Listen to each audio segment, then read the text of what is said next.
Hello, family, and welcome to Amazing Parents Network. I am the host of this show. My name is Ali Lankarani, Dr. L, the Parent Whisperer. I'm a clinical neuroscientist, and I am very happy that you have taken the time to be here with us tonight. We have dozens of experts that are going to be presenting in the upcoming months. These are called the Family Education Series. Please invite your friends and family to come and benefit from the resources and the expertise that is going to be presented here. We're glad to have you here. We're glad to have our experts. Enjoy tonight's presenter. Thank you.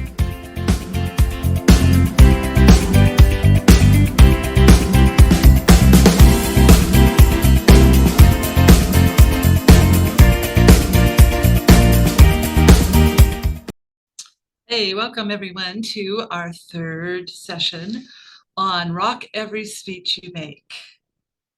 I really want people to feel like you don't have to be nervous. It's good to be nervous because if you're not a little nervous, then you might fail. That's sort of a word on the street in theater and speaking. And so don't worry about that. If there's a little bit of nervousness, as long as you're prepared and you've done those 10 steps and those 10 tips that we went through last week, you will rock every speech you make. You will be fine because you already know your material. You already have your passion. You are ready to go as long as you do those 10 tips. Don't memorize your speech, practice it over and over, have your bullet list, and remember to breathe. I usually breathe all day before I talk, especially if I'm a little nervous about it. And I always get a little worried if I'm not nervous. So don't worry about being nervous. That's part of the plan. That's part of being a speaker. And my famous grandmother would tell you that that is true. And today we're going to cover how to use your book to speak from. And that's exactly what my grandmother did. It's so funny because I've been teaching everyone to write their short book and to use it as their flag to promote their coaching, their teaching, their speaking, whatever they want to do. But remember, speaking is a great way to promote your activity, your event, your coaching, your passion, whatever it is. Some people are doing yoga, some people are selling on Etsy. It doesn't really matter. It's whatever you want to do. And I know I'm speaking to a lot of coaches and a lot of teachers. So that's what I speak to. And I often talk about this book here that I wrote. And I wrote it in my course, Write Your Short Book in a Day. And I wrote it over probably a couple days. And I made it really simple. And it's 101 surprising tips to promote your book, or anything, I say. And I go through the whole idea of the tree.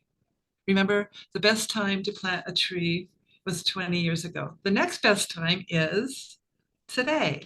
So the same thing with promoting your book. The best time to start promoting your book was 2 years ago, a year ago. But the next best time is today. Don't wait. You're not too late, and you can start anytime. That's my motto in life. Just start. Don't wait, because then a year down the road you'll wonder, why did I wait? I should have started a year ago. So you want to start today. Maybe you started before, and that's fine. So this book I didn't print into a book until I had used it. Well, that's a really good screen, huh? Usually my book disappears fast. Anyway, I wrote this book to use as a giveaway to give to people when I speak on a summit or podcast. Because remember, we talked about that. Every time you speak on a summit or a podcast, most of them are going to ask you for a gift. And you want your gift to be tied into a CRM so that you can gather emails. I started out 3 years ago, 4 years ago, when COVID hit, and had to reinvent myself from teaching offline for decades to teaching online. And I had to learn some of the tech, mainly the tech, because I've taught for so long. And so I wrote this book to use as my lead magnet. as I was told I needed to have, which I had no idea what it was in the beginning. And so I gave away 5,000 copies of this in PDF form before I made it into this book. And this book is only 70 pages. I always say the shortest book you can put on Amazon is 36 pages. This is 70 pages. And so I gave that away, and many times the organizers would say, wow, Mila, you got more emails than anyone else.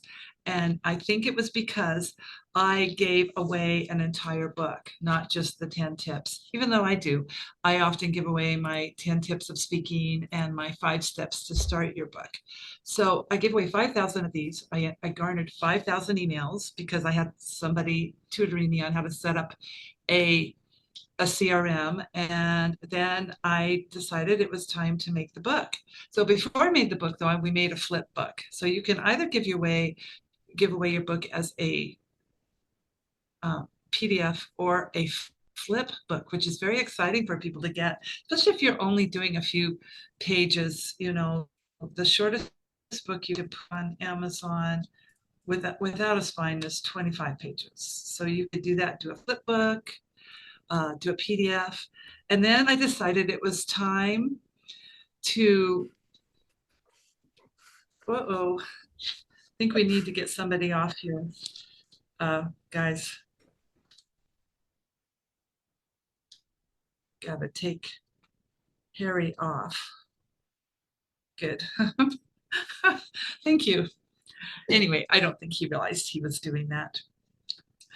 Anyway, so then I made it into a book on Amazon, super easy. And now when I work with clients, which I got lots of clients from doing that speaking on the podcasts and summits, then I send this book to them because I can drop ship it for my author price, which is only $2.50 plus shipping and tax. And then I can drop ship it to their house, right? So I have clients in Boston, Philadelphia, all over Canada. And so I drop ship this book to them so they have it to start their building their hype. And I tell them, and you may want to say this about your books too, your short books, this is scratching the surface. There is so much more you can do, and I'll help you do it. But so these are just some of the lines and verbiage you want to use. And so this book, I kept giving it away. I still give this away. I just gave it away on a summit in January. And I garnered quite a few emails from that. And it was a giveaway, actually. So you want to do giveaways, summits, and podcasts. And the giveaways are when you garner the most new emails that you can use for your list to get people on your list for clients, for teaching, for selling your books, for selling your other books. And it's so funny that I did that, even though at the same time I had been writing my grandmother's book, From Cowgirl to Congress, and it came out just as, and it's here for the women's, every March is Women's History Month. And so I sell a lot of books for that. So you want to sell your books and do your talks around holidays that suit your book. And so anyway, this book came out and I was speaking about it all the time. And I started giving away my 5 tips to write your short book. I started giving away this. And you need to remember one thing. There's a lot of free podcasts for you to be on out there. And there's a lot of free summits, and there's some free giveaways. But some of them are going to cost you a little bit of money. And so you want to think, what is your budget for the year to pay for that? I mean, if it's real high end one and it's like $300 or something like that, that would be high for me. Then you want to say, okay, I'm going to pick the high one for that. That's going to be my budget. And then I'll pay 50 for that one. And then I'll try to get all the free ones I can. So you want to think of it as advertising. And this is my little advertising book. This is and right in the beginning, you always want to do this when you're doing your books. You want to put other books by Mila Johansen, and here's her website, so you can sign up for her programs. You don't want to miss this page. This is like the second page in the book, and everybody's doing it. Even the big bestsellers on New York Times of novels are putting their other novels, their testimonials, everything in the beginning of the book. And so it's good to have it as a flag. And it could be an ebook that you're giving away, and it could just be 10 pages of an ebook, and then let's say you want to just give away your 10 tips on how to declutter your house, which is a very popular subject right now, believe it or not. Then you would put that into a PDF and give that to the organizer to hand out as the free gift for the podcast summit or giveaway.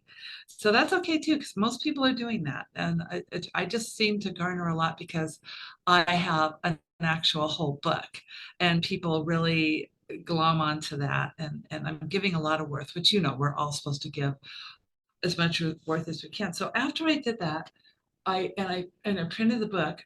I found an excerpt, even though I had been doing my grandmother's book, I found an excerpt in it that said, I published my book, Time to Speak Up, and I toured the whole United States, speaking in front of 2,000 people at every stop, and my book sold like hotcakes. So here was Jessie doing exactly what we're being told to do by all our mentors in all the summits, is to have a book, a flag to speak from. And she did it in 1946. Her book was published in 1945. She was ahead of the game. And it's so funny that I was doing it with this book before I realized, even though I had put her book together, read everything over and over, cut the book from 600 pages to 300 readable pages. I didn't see that excerpt. I did, but I didn't realize that I had been doing exactly what she had been doing, which is so amazing, because she helped raise me and took me along with her on her famous speeches in her 90s with Gloria Steinem, Marlo Thomas, and Jane Fonda all the time. That was really fun going to Hollywood. I don't think I appreciated it then.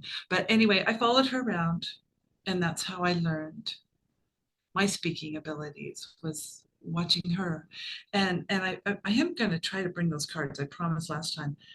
She would have these 3x5 cards for her bullet list.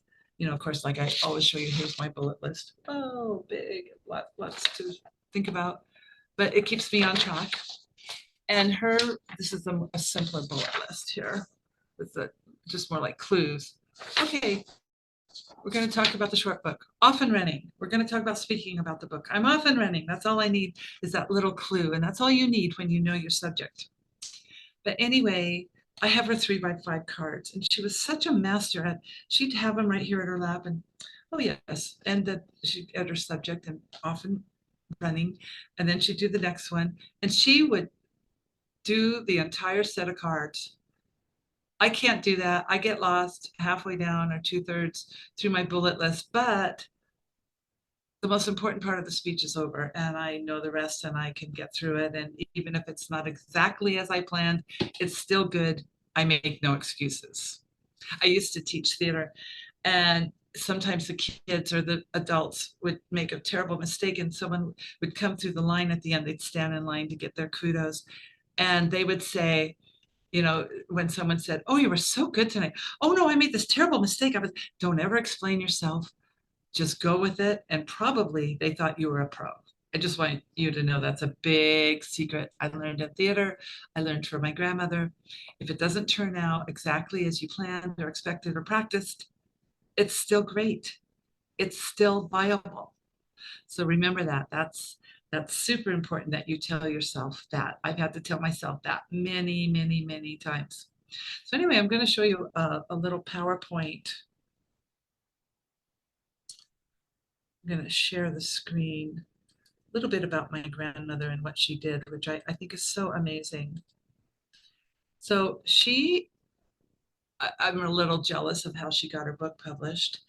She ran away to her little cabin in the Shenandoah Mountains for the entire summer.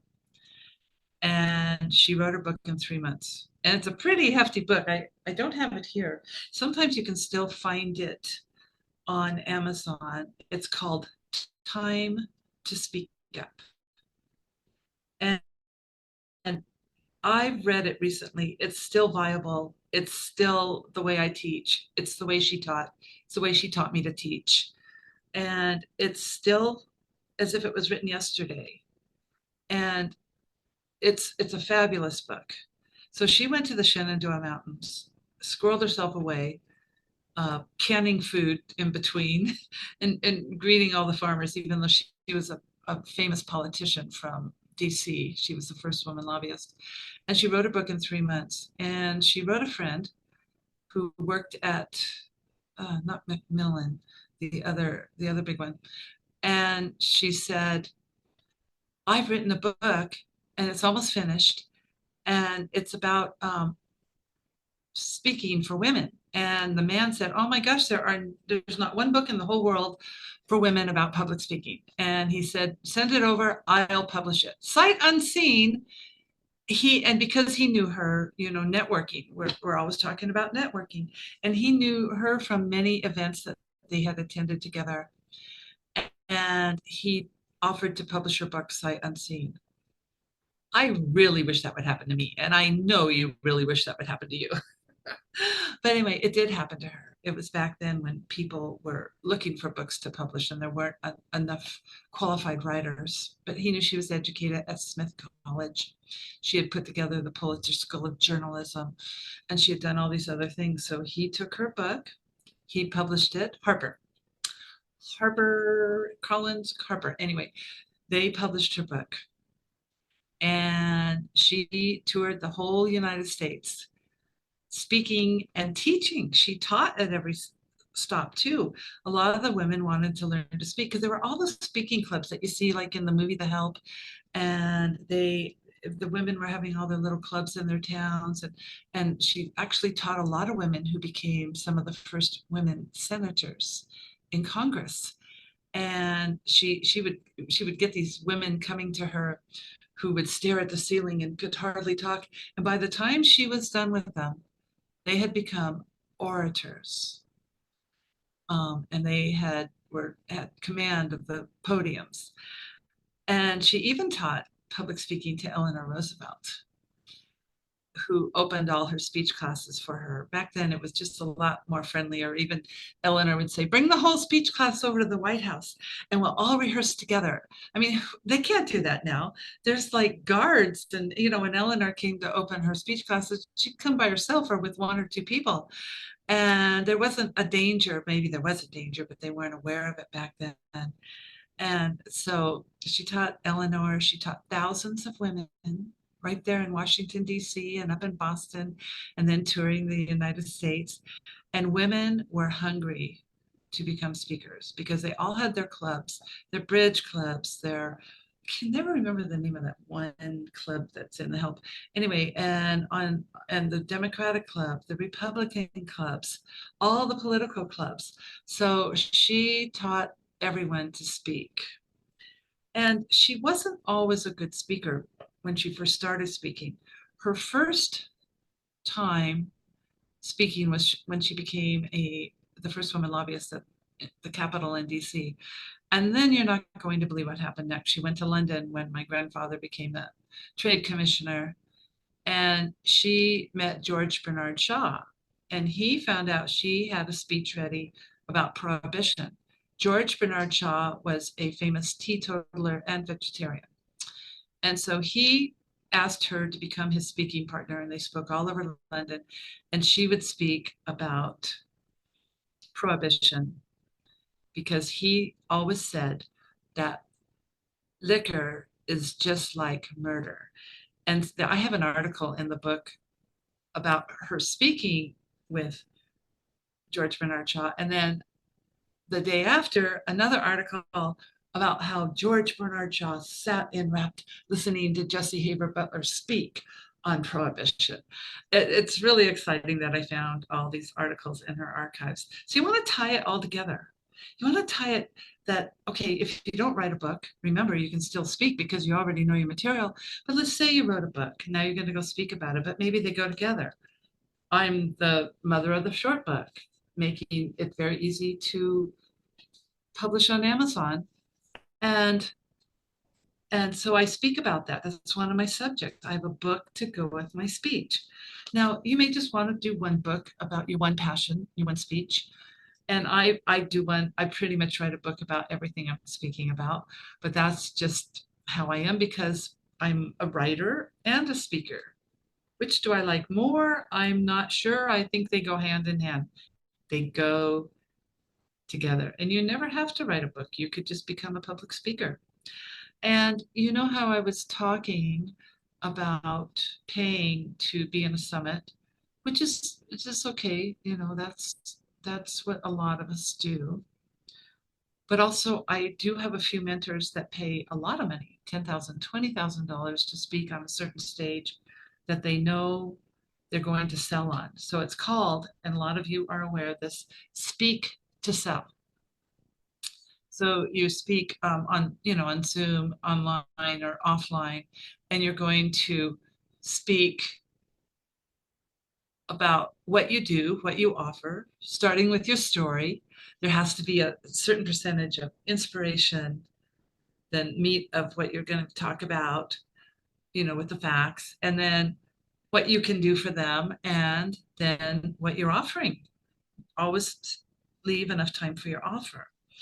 And so a lot of people are doing that, and okay, let's say the right person who knows how to speak to sell pays $10,000 to be on a stage, but they sell 50,000, $100,000 of their course, of their program, of their membership, whatever it is. So that's another way that a lot of people are garnering um, money and earning their living, which is very, very exciting. And there's a lot of people teaching the actual technique of speak to sell.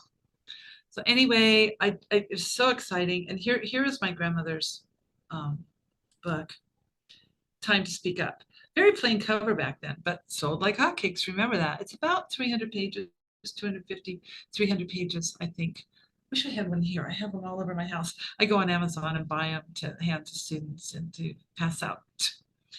And then these are two pictures of her actually in the 1920s when she was a lobbyist for the women's movement when women won the right to vote. This is her picture right out of Smith College, right before she put together the Pulitzer School of Journalism. And then also there's a picture of her in a very fashionable bathing suit in the 1920s. She was a canoeer. She loved to canoe on the Potomac with her friends. And she created the first co-ed housing in DC when there wasn't a lot of housing because of the war. And they had their epidemic. They had that terrible flu of 1918. But anyway, here's her book and how Harper put it out for her. And then it was put out in several other editions as well. I'm thinking of contacting Harper and asking if I can redo the book myself on Amazon for for women to have, since it's so apropos. It's still viable, right? So she continued making speeches and teaching into her early 90s when she shared the podium several times with Gloria Steinem, Marlo Thomas, and sometimes Jane Fonda, and she always took me along. They would come for her in a limo. I never got to go on one of those, but they would come for her in a limo and whisk her to Hollywood, which was like half hour, 40 minutes from her home outside of LA. And she was brought along as the elder suffragette. And I have several articles, and I put them in the book from Cowgirl to Congress of her speaking with Gloria Steinem, her pictured with Gloria Steinem and Marlo Thomas. So it was a wonderful experience for me. I didn't realize what I was going to. I didn't realize I would be a public speaker later. I was only 18 and 19 when this went on, right before when I was in junior college, before I went to four-year college up north, and changed my whole life moving to Northern California out of LA. And so anyway, she was an amazing speaker, and I would listen to her. She was a polished speaker. We have several kinds of speakers now. Most people are what I'm calling friendly, happy, chatty speakers.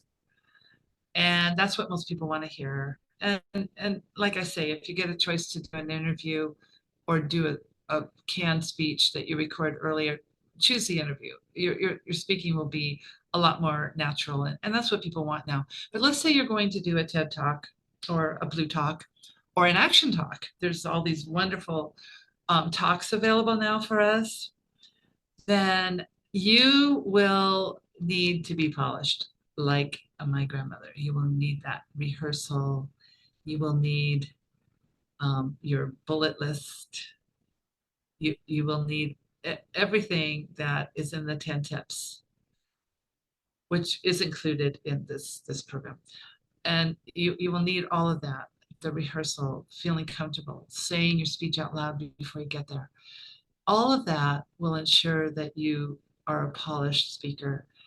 And there's a few things. Maybe start with a quote or start with a provocative question or a statistic, a shocking statistic, a surprising statistic. I always end every speech with a quote, often from Oprah. We have to reinvent ourselves until the end. Oprah Winfrey. And always give a pause at the end. Make sure your last words are planned. At least your last words are very, very planned. Even when I'm being interviewed, I will say it like that. I will say, well, my favorite quote is, we have to reinvent ourselves until the end. Oprah. Those are just little tricks to give you that spit, that polish to put right on it. And remember, I always say this, you don't need a book to start speaking. You already know your material. In fact, if you have a book coming out, maybe you want to start speaking about it before it comes out and garner pre-sales and garner uh, supporters and people who will buy your book later, which brings me to a point. I want to talk about this bookmark when we're done so I can show it to you. I handed out 500 bookmarks before my book was published to everyone I met on the street. And when my book was published, at least a third, probably half of my friends and colleagues bought the book that I had handed those to. Because, people keep bookmarks. It's not like a card where they stash it somewhere. People use bookmarks and they're bigger. They have to do something with it because it's bigger. Anyway, so you don't need a lot of books like I have. You only need one book to use as your flag. It could be a short book, 36 pages. Maybe you want to go to 98 pages because once you get past 79 pages, you can put your name and the name of the book on the spine. And then most people are opting to do the 120, 125 page book. And then longer books are 200, 250 pages, 300 max. So what I'm teaching people is let's get 4 or 5 books out of the same book. So you do your 36 page book. You don't nix that. You keep that on Amazon selling for super cheap or, as your little calling card. It's a calling card. And then you use it as an outline to expand it to the 98 page book and then the 125 page book. So that's that, but you only need one book really to use as your flag. And remember, you don't need that book. I just want to make sure you understand that you absolutely do not need that book. Okay.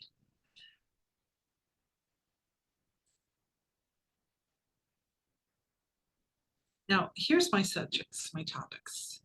I've shown you this before in the first day, but you want to get a list of topics you can talk about because let's say that you really want to be in that particular TED Talk, but the talk that is your signature talk isn't the subject they're offering.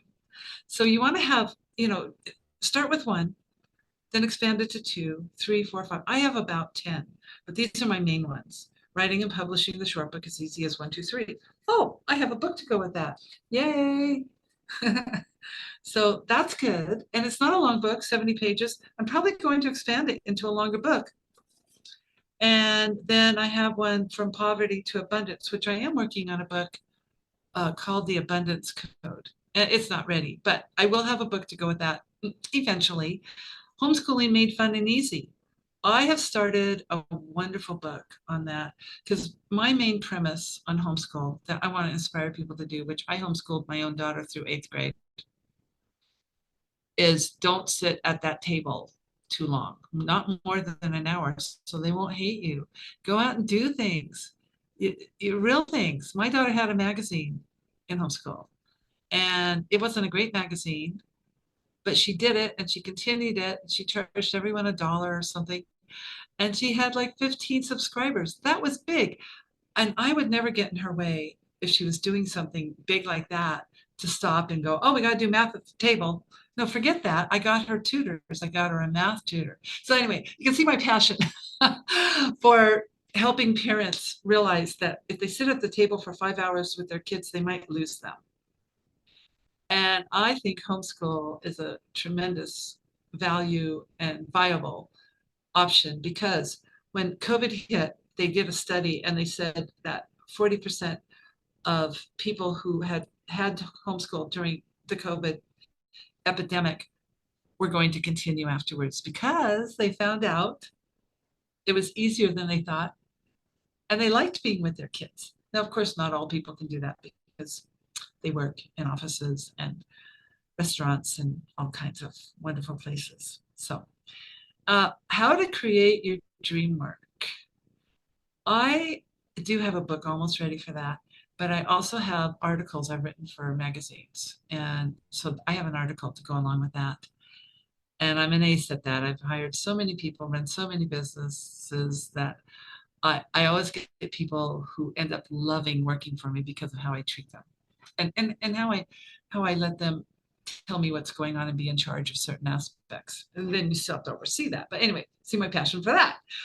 Two Women, Two Errors, From Tragedy to Success. Well, I definitely have a book about that, about how my grandmother came from terrible childhood on a cattle ranch with all kinds of things.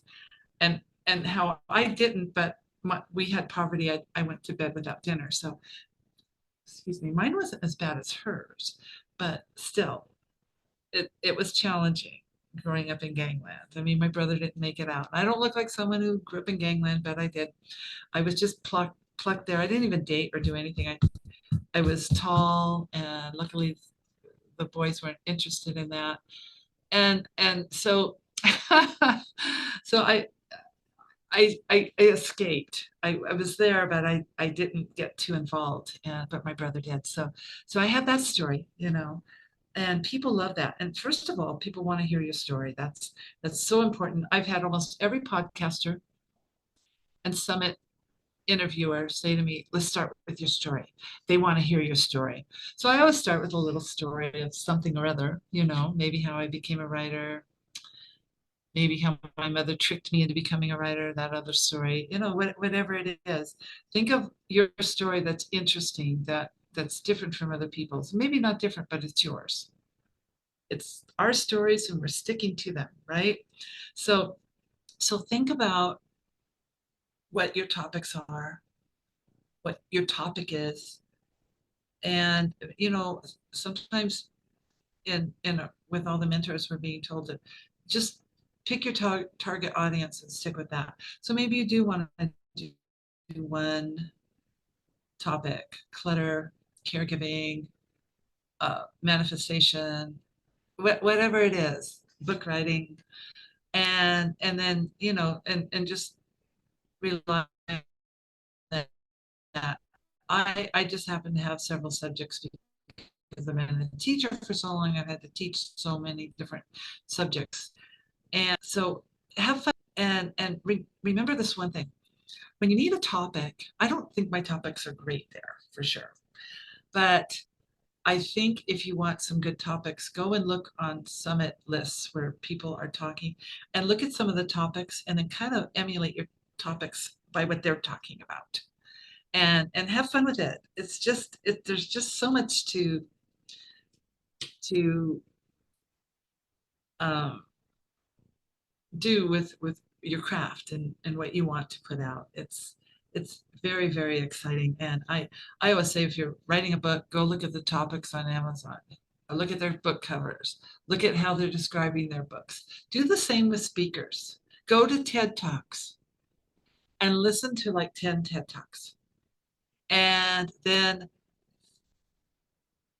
emulate those and think about what is the beginning of their TED Talk. How did that person begin their TED Talk? And that person, get ideas. And then think about what was in the body of the TED Talk. What was their story like? And then what was the main message? And then how did they end the talk?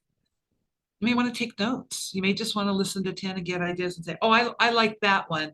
I think I'll start with a question and then I'll tell my story and then go into the body of the talk. And then I'll end it with a quote. So go and watch some TED Talks and see how they did it. Now, when you're being interviewed, it's a lot looser. Just kind of be ready with some information, you know.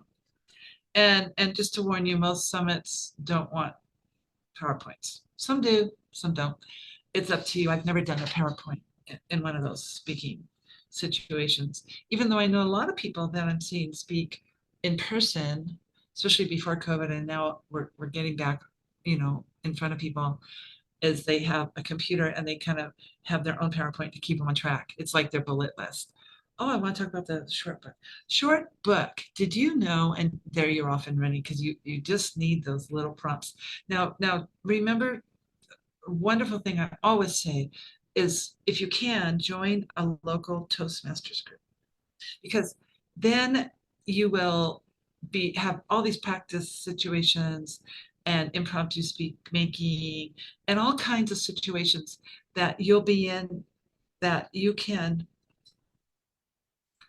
practice untwist your tongue. That's really what's going on. We want to unravel our tongue and get comfortable in front of people. And Toastmasters is a fabulous way to do that.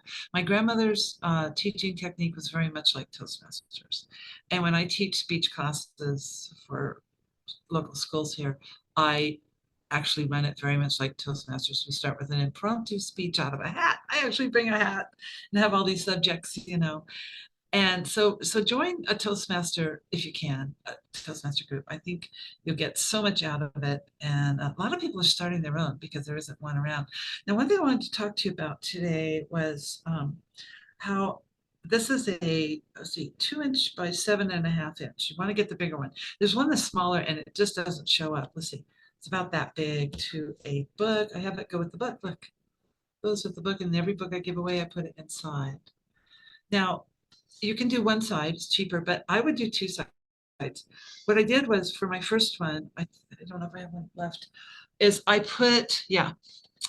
no, that's wrong. Okay, so I put my grandmother's book, my most important book, in the front. Then on the other side, I put another book. And now this time, I just redid them. And here's my grandmother's book, always important. And then I put my teaching program here, my writing and publishing coaching program right here, my website. Then here I put my other important book, The Cinderella Monologues, that just came out in December. And so I have two things on here. Then that's why you need this bigger one, the 2-inch by 7.5. I think that's the size. You can get them made at Vistaprint or your local. I get mine made at a local print shop. They do me a really good deal. So do two sides if you can and put as much on as you can. Just don't make it so small people can't read it, because we have to remember that many people who are buying into our programs and buying our books are over 50 and eyesight can be failing. So there you are. I love that. I love having this book on here and this book. Now, and the reason to do this is years ago, I was doing a theater program here. And we were handing out little flyers and they were great. But what I saw another theater company do was hand out bookmarks. And I went, oh my God, that's so smart, because people keep bookmarks. So I started making everything I do into bookmarks rather than calling cards. So that's just something for you to think about and maybe start developing today, your calling card, your bookmark. And remember, because people use them, they go, oh, I'm gonna put it right in my book right here. And then I always put one in when I give it away. I also sell all kinds of products on Etsy and eBay, and I put a bookmark into every package I ship. So, and then you can put them at your local library. You can put your calling cards everywhere you go. So it's something to think about, starting to think about making today. And next week we're going to actually, oh, wait, I just have the subject in my head. Let me just double check this. I have it right here. So next week we are going to, I can't find it. Oh, here we are. I had it right in my head. We are going to do quick tricks to get over your fear and unravel your words by practicing and creating micro videos on Zoom and your phone and YouTube and anywhere. There's this beautiful technique that I learned from a class I took on YouTube. And the woman said, go on to YouTube and make 10 1 to 2 minute videos. By the time you're done with those videos, you will have unraveled your tongue and feel a lot more confident. And the ones you don't like, you can just take off. I don't like the way we look as much on YouTube, and maybe I haven't learned to use the filters if they have any, but I like better how I look on Zoom. This is Zoom. And so I make my little videos 1 to 2 to 3 minutes, whatever I'm talking about. Sometimes it's just short bites, hacks. Did you know it's free to publish on Amazon? You don't have to pay a penny, go on and on for a minute or two. And then I save them on my desktop, and then I've made them on Zoom, save them on my desktop, and load them onto YouTube. And when you make them on YouTube, actually, without the Zoom, they load directly up to your YouTube and it's already there. But I like the way it looks better, and then make it public. Anything that you're doing for a class and it's going to be semi-private, do unlisted. Private is only you can see it. Unlisted is anyone you give the link to. And public is everybody who comes to your site can see it, and that's good. And then you want to start garnering and collecting subscribers. So everyone who comes, say, would you please subscribe to my Zoom, to my YouTube? And hey, I want to ask you right now, go to my YouTube, Mila Johansen. That's all it is, Mila Johansen, and subscribe. And you'll be getting all kinds of tutorials on speaking and publishing, and actually some fun little movies I made on my phone. I'm a videographer, sort of wannabe. But I also make movies with cinematographers, little short things I write. I teach screenplay writing too. So go ahead and, even start today. You don't have to wait till next week, but I'll show you how to make short videos and talk about what they'll do for you, where to use them. There's so many places you can put them and use them with. So anyway, I want to encourage you to not wait. Plant that tree today. Start everything today. Do one step at a time. Don't get mind boggled. And I'll see you for the next session.